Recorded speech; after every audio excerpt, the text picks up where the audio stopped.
So ఇలాంటి questions ఇచ్చినప్పుడు ఏం చేయాలి? సో √2 ప్లస్ √2 ప్లస్ √2 ప్లస్ √2 అని ఇచ్చింది up to infinity. So first ఈ స్టెప్ని ఏమనుకుంటున్నా అంటే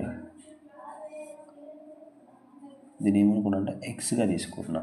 సో దీన్ని ఏమనుకున్నా ఎక్స్ వాల్యూగా తీసుకున్నా. సో ఈ వాల్యూ ఏమవుతుందంటే ఎక్స్ అవుతుంది.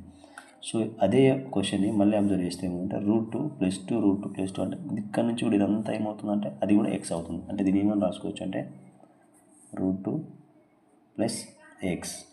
ఓకే, మళ్ళీ స్టెప్ నుంచి ఇది మొత్తం ఏమవుతుంది? అది కూడా ఎక్స్కి సమానం అవుతుంది. సో ఇక్కడ